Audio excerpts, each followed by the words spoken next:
It was an ordinary suburban street in America, the kind people trust without thinking twice.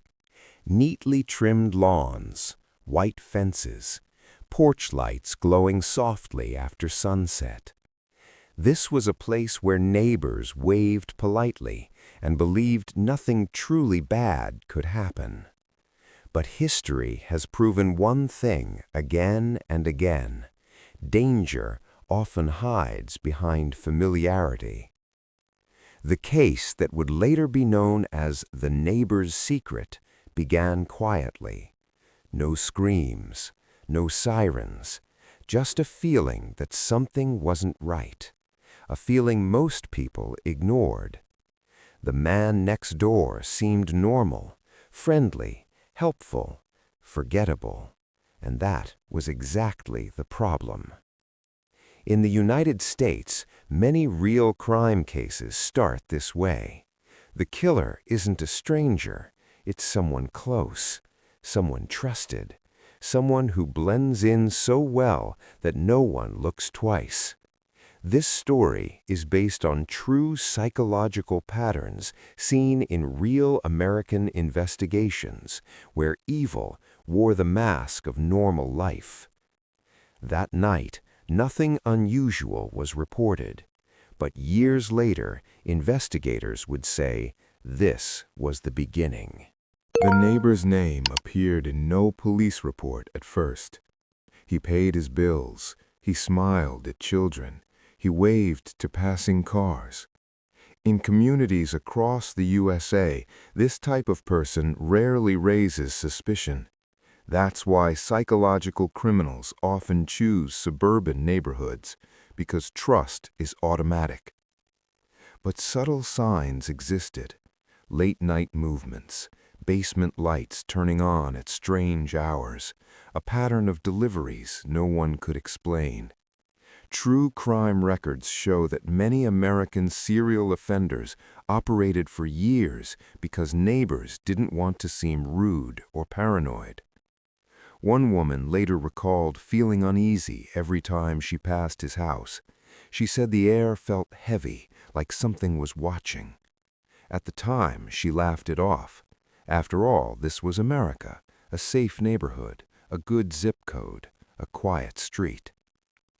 What she didn't know was that investigators would later describe this man as highly organized, emotionally detached, and dangerously patient. Traits commonly documented in real psychological crime cases across the United States. The secret was growing, and no one was ready for what it would reveal. Psychologists who study American true crime often say the most terrifying criminals are not impulsive. They're careful, they plan, they wait, and they live ordinary lives in plain sight. This neighbor fit that profile perfectly. He had routines, predictable ones: morning coffee at the same time, trash taken out precisely at night. But sometimes those routines broke, and when they did, something felt wrong. A missing dog, a car seen once and never again, small things easily dismissed. Police reports from similar real cases in the USA show how these details often become critical later. At the time, however, they are just whispers, hints that no one wants to connect. Late at night, some neighbors heard sounds, dull, heavy noises, not screams, but movement, furniture maybe, tools. In real investigations, these sounds are often remembered too late. By the time suspicion begins to form, the damage is usually already done, and the neighbor's secret was no exception. The first real crack in the illusion came unexpectedly. A missing person report filed miles away, but somehow connected. Detectives noticed patterns that matched cases they had seen before in American criminal history. When law enforcement finally looked closer at the quiet street, they found inconsistencies, statements that didn't align, timelines that felt rehearsed. The neighbor remained calm, too calm. In true crime psychology, this is often a red flag. Experts later explained that many real offenders in the USA rely on emotional control.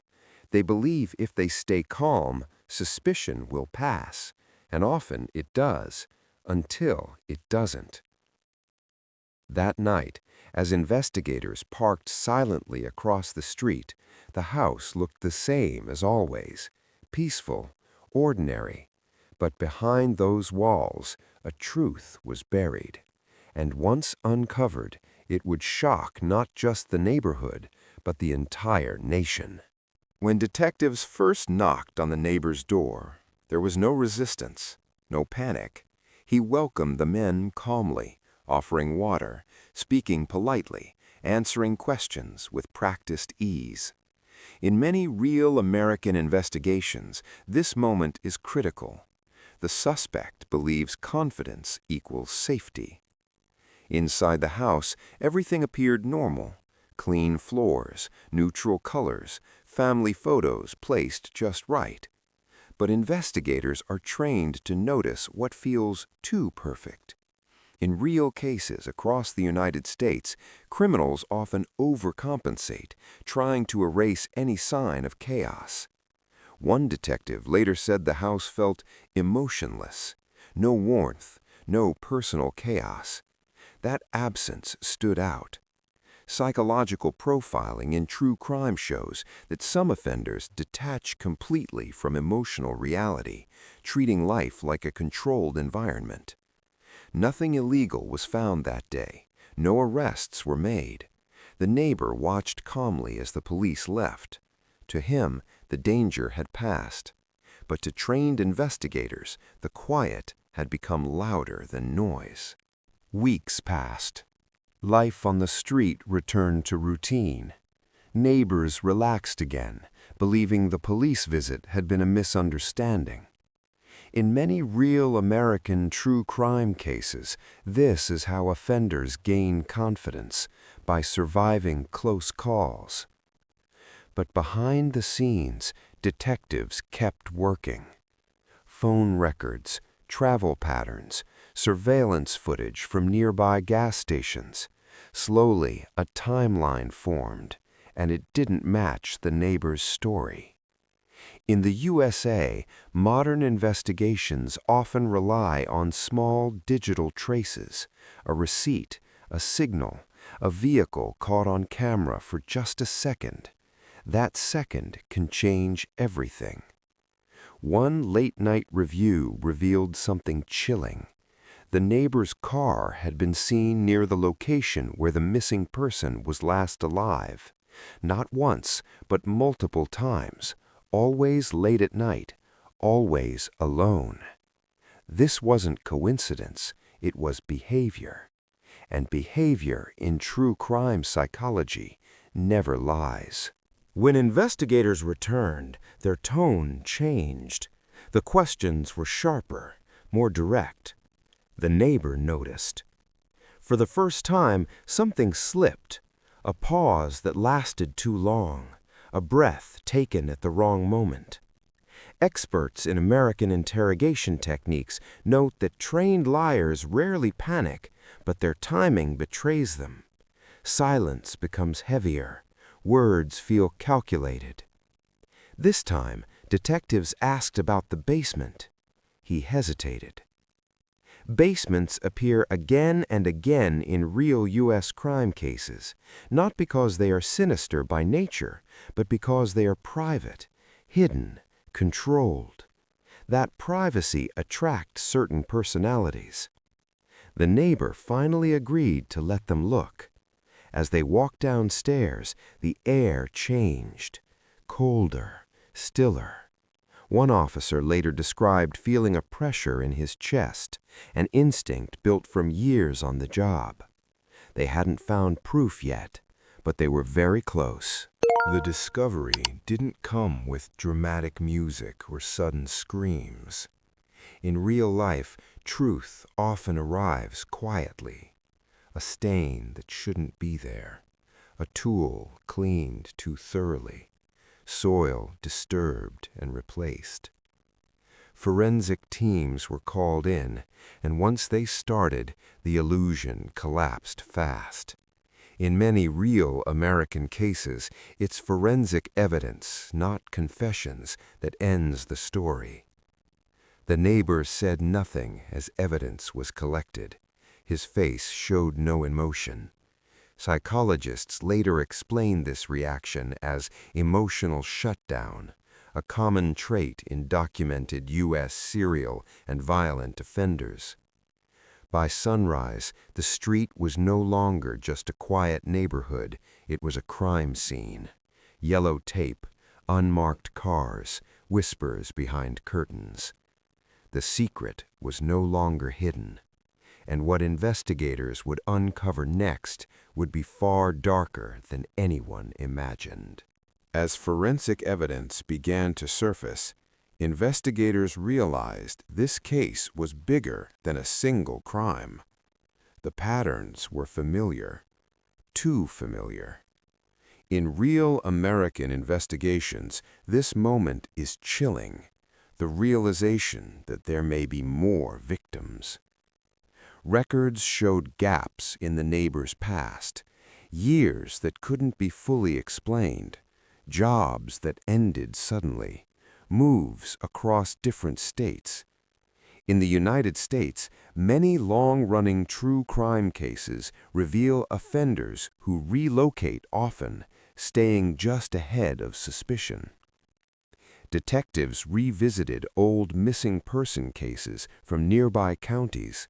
Some had been closed, some forgotten, but now names and dates began to align. Similar ages, similar circumstances, similar silence afterward. This wasn't chaos, it was structure. Psychologists later explained that certain offenders create internal rules, systems that help them justify their actions. To them, everything feels organized, logical, controlled. Outside, the neighborhood watched in disbelief. The man they trusted was slowly becoming someone else entirely. Interrogation began in a small, quiet room. No raised voices, no threats, just time. In many real U.S. true crime cases, silence is the most powerful tool investigators use. The neighbor sat still, hands folded, eyes focused forward. He denied nothing directly, but admitted nothing either. This technique, known in psychology as selective omission, is common among highly controlled offenders. When detectives showed him evidence, he didn't react. When they mentioned victims, his pulse barely changed. Experts later noted this emotional flatness as a key indicator seen in documented American psychological crime cases. Hours passed. Then one question landed differently. Do you believe what you did was wrong?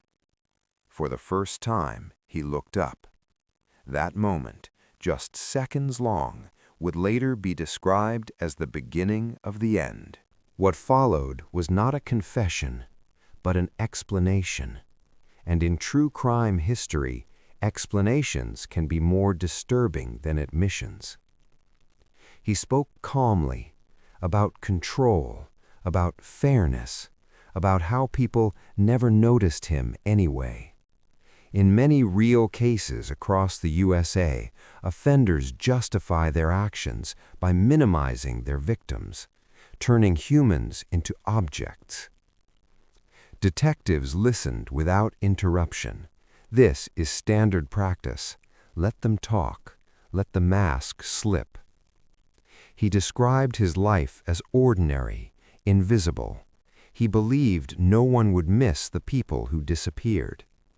That belief, psychologists say, is rooted in deep narcissism and emotional detachment. Outside the interrogation room, officers realized they were no longer dealing with a single event. They were uncovering a mindset. And mindsets don't disappear easily. As dawn approached, charges were prepared. The evidence was overwhelming. Forensic matches, digital trails, witness timelines. In real American justice systems, this is when cases shift from mystery to history.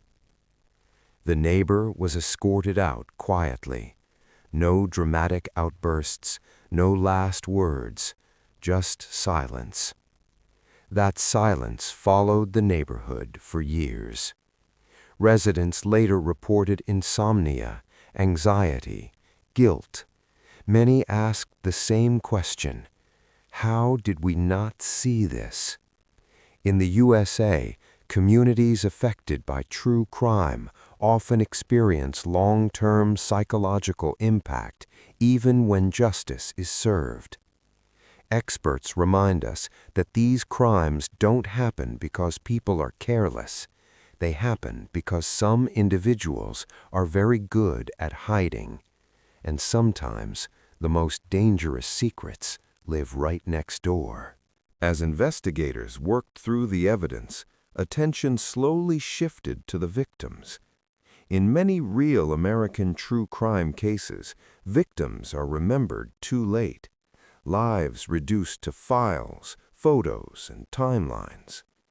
They were ordinary people, workers, travelers, someone's child, someone's friend, people who vanished quietly without headlines or urgency. This pattern is painfully familiar in U.S. criminal history. Those on the margins often disappear without immediate alarm. Detectives contacted families, phone calls filled with shock, confusion, and grief. Some families had waited years, others had given up hope entirely. For them, answers brought pain, but also truth. Psychologists explain that closure doesn't erase trauma, but uncertainty is often worse. Knowing what happened, even when horrifying, allows the mind to stop searching in the dark. The neighbor's secret was no longer just about him. It was about everyone he had affected. The neighborhood changed overnight. Curtains stayed closed. Conversations dropped to whispers. Parents watched their children more closely. Trust had been fractured. In real American communities impacted by violent crime, this reaction is common. The sense of safety, once broken, does not return easily. People begin to question their instincts, their memories, their judgments. Some neighbors blamed themselves. They replayed moments in their minds, the smile, the wave, the normal conversations. All of it felt contaminated now. One resident later said, "We thought we knew him. That's what scares me the most." Experts say this self-blame is a psychological defense. It gives the illusion of control. If we missed something, then maybe we can prevent it next time. But the truth is harder. Sometimes there is nothing obvious to see. During trial preparations, experts analyzed the neighbor's psychological profile. What emerged was disturbingly consistent with other real U.S. cases. He craved control, not chaos. He didn't act out of rage, but out of a belief that he was entitled to decide outcomes. Psychologists describe this as instrumental violence, calculated, purposeful, and emotionally detached. In court documents, words like methodical, organized, and remorseless appeared repeatedly. These terms are not used lightly in American legal systems. The prosecution focused on evidence, not emotion. That is often the strongest approach. Facts speak louder than fear. Meanwhile, the defense attempted to humanize him. Childhood struggles, isolation, stress. But explanations are not excuses, and the evidence told a clearer story than any argument could. When the trial finally began, the courtroom was silent. Families sat close together. Some held photographs, others couldn't look up. The neighbor avoided eye contact. His expression remained neutral. In many real American trials involving psychological offenders, this lack of visible emotion deeply unsettles observers. Experts say it challenges our expectations. We want guilt to look like pain, but often it doesn't. As testimony unfolded, the full scope of the crimes became undeniable. Patterns, timelines, proof layered upon proof. By the end of the day, one thing was clear. This was no misunderstanding, no accident, no single mistake. It was a secret built carefully over time, and now it was finally being dismantled, piece by piece. The verdict did not come quickly. In American courtrooms, especially in complex psychological crime cases, juries are asked to carry a heavy burden. They must separate emotion from fact, sympathy from truth. Days passed, then weeks. When the decision was finally announced, the courtroom stood still. Guilty on all major counts. There was no reaction from the neighbor, no visible anger, no collapse, just a slow blink. Experts later explained that this emotional stillness is common among offenders who never believed they would be understood anyway. For the families, the verdict brought mixed emotions: relief, pain, exhaustion. Justice, while necessary, never feels complete in cases like this. Outside, news spread quickly. The quiet neighborhood became a symbol, another reminder that danger doesn't always look dangerous. Sometimes it looks just like everyone else. Sentencing revealed the full weight of the crimes. Multiple life sentences, no possibility of parole. In the United States, this outcome reflects society's attempt to protect itself from individuals deemed beyond rehabilitation. Psychologists testified that the risk of reoffense was extreme. The judge spoke about accountability, about the lasting harm done to families and communities, about the trust that had been violated. The neighbor listened silently. True crime experts often note that some offenders experience punishment not as regret, but as an ending, a closing of control. For them, the system finally takes over. As he was led away, one officer later recalled feeling relief, not satisfaction, but relief, because some threats cannot be fixed. They can only be contained.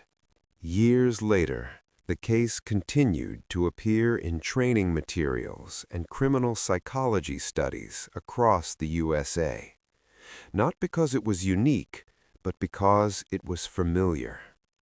The lesson was clear: patterns matter, small details matter, and instincts, while imperfect, should not be ignored. Communities held meetings, police departments updated protocols, awareness increased. This is often the quiet aftermath of true crime, change born from tragedy. Some neighbors moved away, others stayed, determined to reclaim normal life, but no one forgot. At night, the street lights still glowed softly, lawns were trimmed, cars parked neatly. On the surface, everything looked the same. But beneath that calm was memory, and memory changes how safety feels forever. Today, when experts discuss cases like the neighbor's secret, they emphasize one truth. Evil rarely announces itself.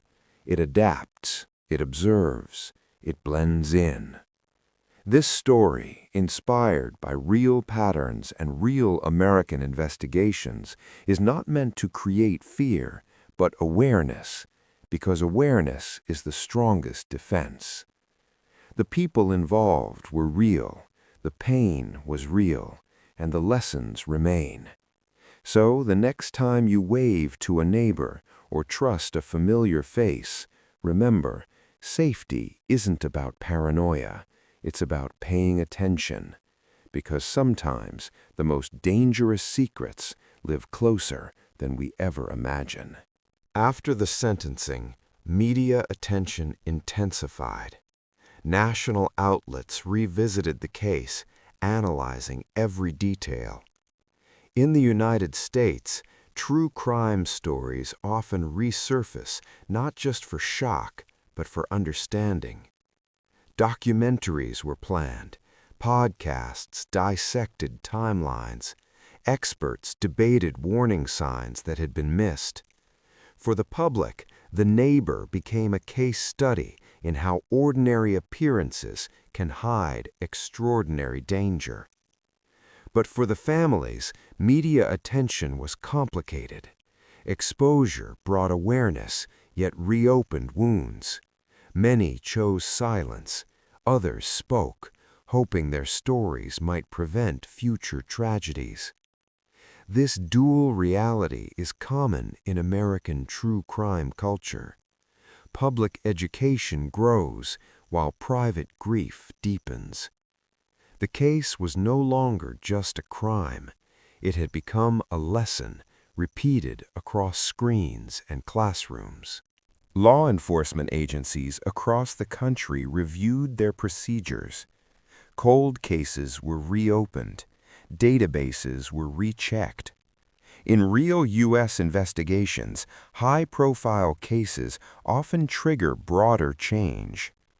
Training emphasized behavioral patterns rather than stereotypes. Officers were reminded that danger does not fit a single profile. It adapts. It evolves. Psychologists highlighted the importance of community awareness, not suspicion, but attentiveness. Small observations, when reported early, can save lives. The Neighbor's case was cited again and again as an example of missed convergence, moments where separate details could have formed a clearer picture sooner. Change did not come loudly. It came quietly in policy updates and late-night training sessions, just like the crime itself once had. For the neighborhood, healing was slow. Some houses were sold. New families moved in, unaware of the full history. Others stayed, choosing familiarity over escape. Community gatherings returned cautiously. Block parties felt different, conversations more careful. Trust, once broken, rebuilds in fragments. Mental health professionals note that shared trauma leaves invisible marks. Even years later, certain sounds, certain times of night can trigger unease. Yet life continued. Children grew older. Seasons changed. The street learned how to breathe again.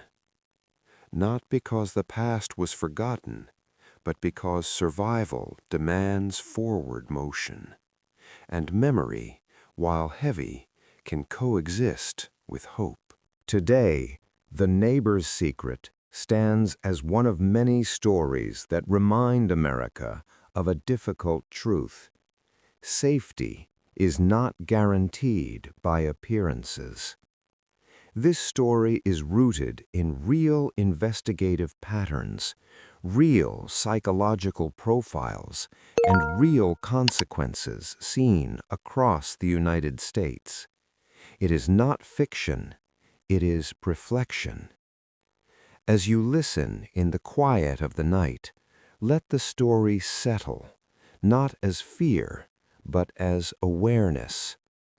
Pay attention to patterns, trust informed instincts, and remember that asking questions is not the same as accusing, because darkness does not always arrive loudly. Sometimes it moves in next door and waits. As time passed, criminologists continued to analyze the case, asking a question that appears in many real American true crime discussions. Could this have been stopped earlier? There was no single failure, no obvious mistake. Instead, there were moments, small, disconnected moments that never fully aligned until it was too late. Experts emphasize that this is often how real crimes unfold in the United States, not through dramatic warning signs, but through ordinary gaps in attention, a noise dismissed, a feeling ignored, a detail forgotten. The neighbor didn't rely on violence alone. He relied on silence. And silence, when shared by many, becomes powerful. This realization continues to shape how professionals talk about prevention, not as fear, but as awareness grounded in reality. Ethical questions followed the case long after the headlines faded. How much responsibility does a community carry? How much can we truly expect people to notice? In American society, trust is essential. Without it, neighborhoods cannot function. Yet blind trust carries risks. Psychologists caution against extremes. Hypervigilance creates fear. Ignorance creates vulnerability. The balance lies in informed attention. The neighbor exploited that balance perfectly. He understood social norms, politeness, privacy, the unspoken rule of not interfering. Many real offenders in U.S. history have done the same. This case reminds us that evil often understands society better than society understands evil, and that understanding can be dangerous. For the families, life moved forward, but never returned to what it was. Grief became quieter, not smaller. Memories settled into routines. Some found purpose in advocacy. Others chose privacy.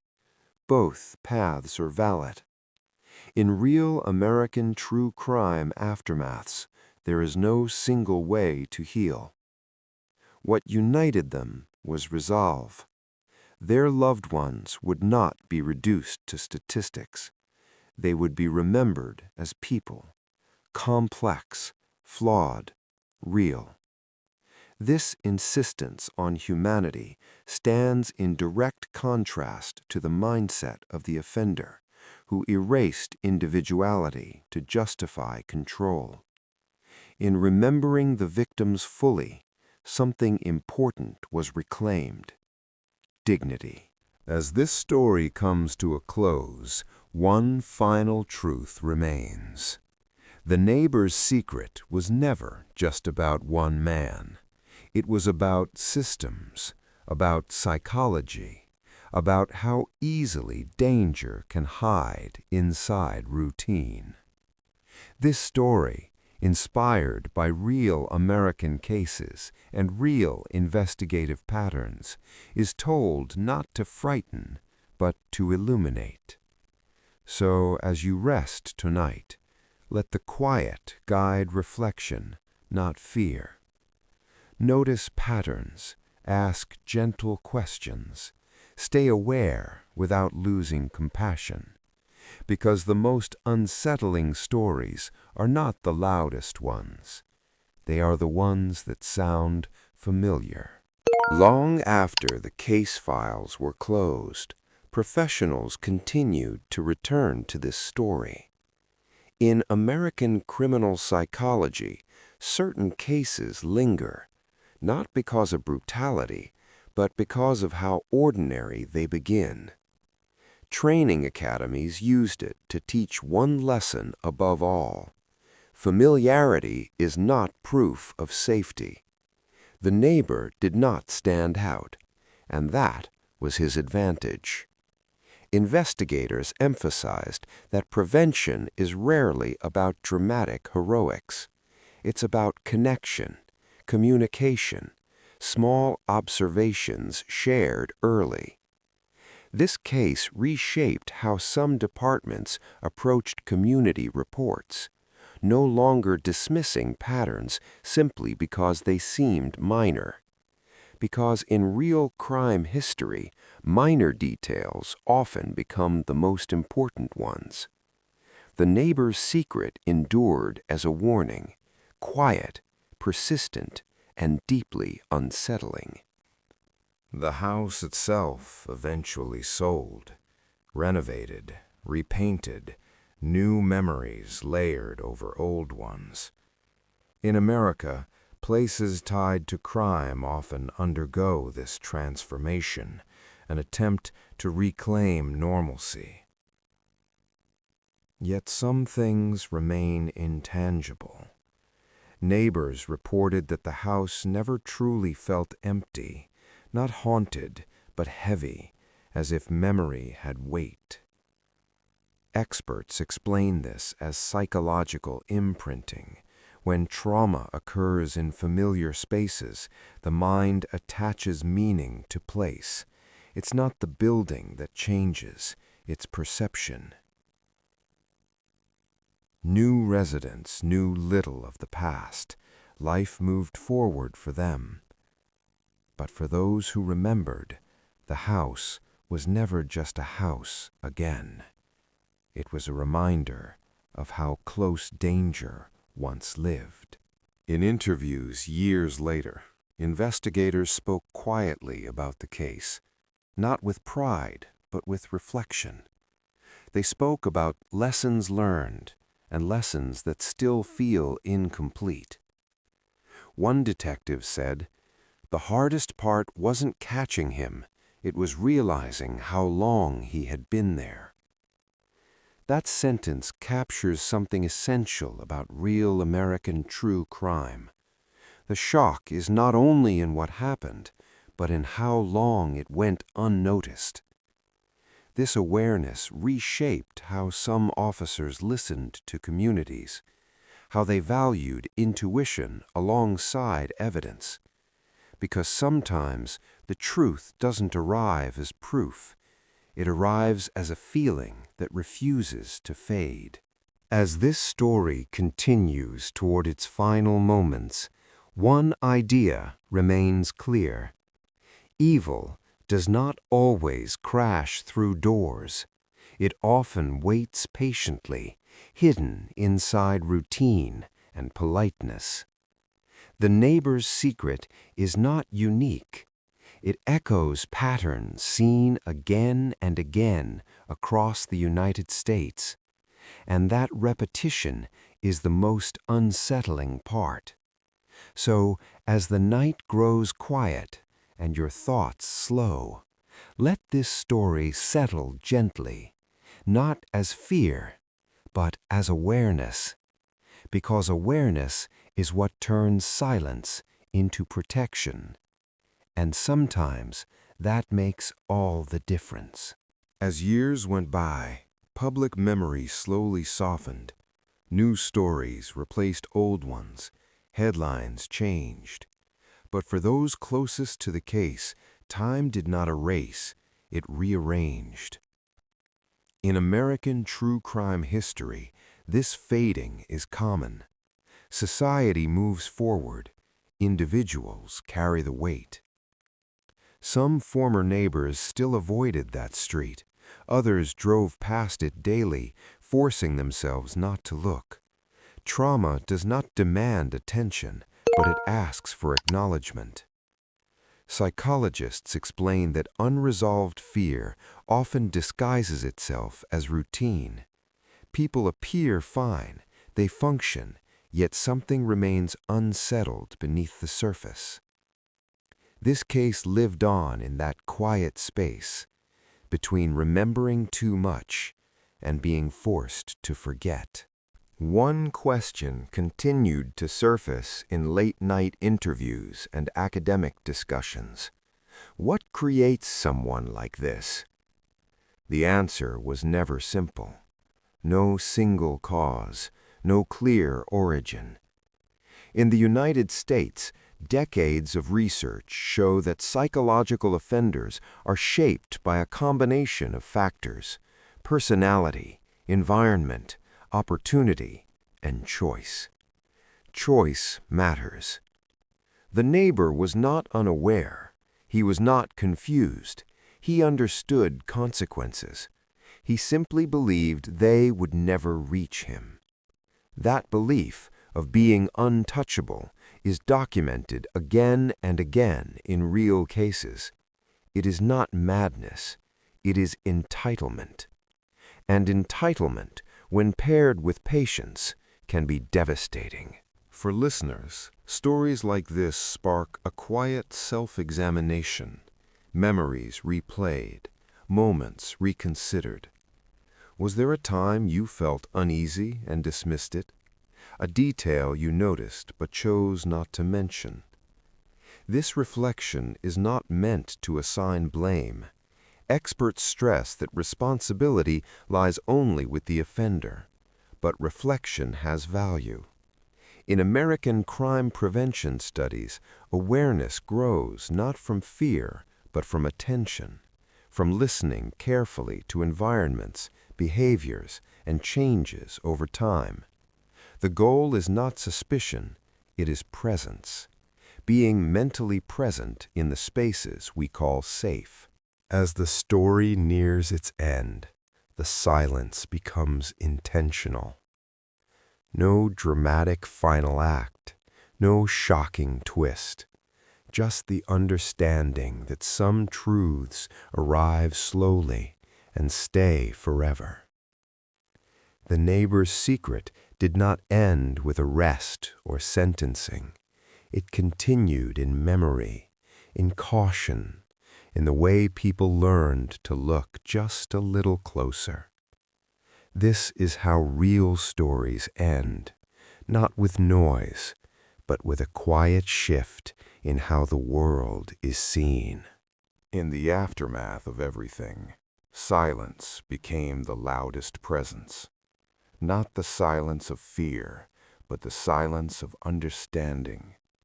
Communities across America often respond this way after the truth settles in. People don't talk about the crime anymore. They talk about everyday things, weather, work, life. Yet something subtle changes. Doors are locked more deliberately. Conversations pause a little longer. People listen more carefully. These are not signs of paranoia. They are signs of learning.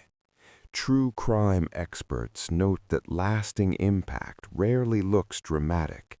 It shows up in habits, in awareness, in quiet adjustments that never make headlines. This case followed that pattern exactly. At night, when distractions fade, stories like this feel closer. The mind slows. Details return.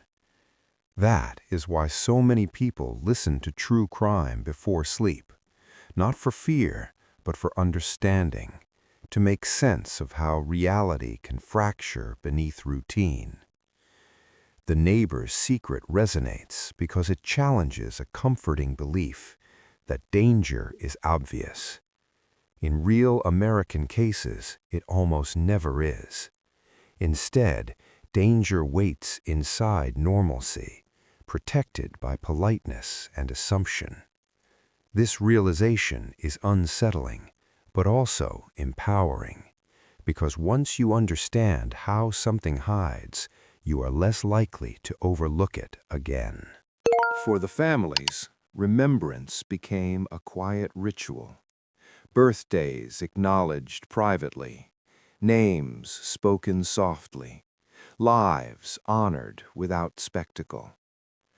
This too reflects a reality seen across the United States.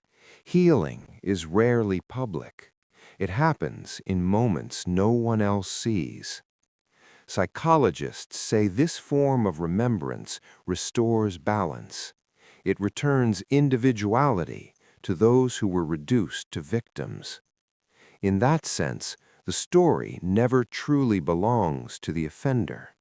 It belongs to those who endured and to those who learned. As this chapter closes, one final thought remains. The neighbor's secret was not extraordinary because of violence. It was extraordinary because of proximity. How close it lived, how quietly it waited, how easily it was trusted. This story, grounded in real American investigative patterns and psychological truths, ends where it began, in a quiet neighborhood, under ordinary lights, surrounded by routine. So as you rest now, let the awareness stay gentle, not fear, not suspicion, just attention, because sometimes attention is enough. In the years that followed, the case slowly became part of American true crime history. Not forgotten, but settled into a category of stories people reference quietly. It wasn't remembered for shock value. It was remembered for its simplicity. No dramatic chase, no obvious monster, just time, patience, and silence. Experts often describe this type of case as the most dangerous kind, because it teaches us that evil doesn't always feel urgent. Sometimes it feels boring, predictable, safe. That realization changes how people listen to their surroundings, to others, and to themselves. And once that awareness forms, it never fully disappears. Late at night, when the world slows down, stories like this take on a different weight. Without distractions, the mind fills in spaces. You might think of your own neighborhood, the familiar sounds, the people you pass every day.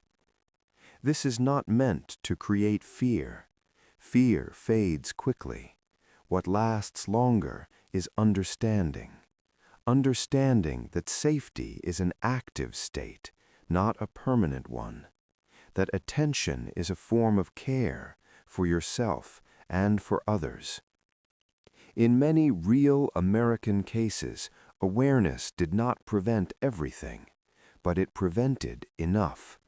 And sometimes, enough is everything. As the final moments of this story settle in, there is nothing left to uncover.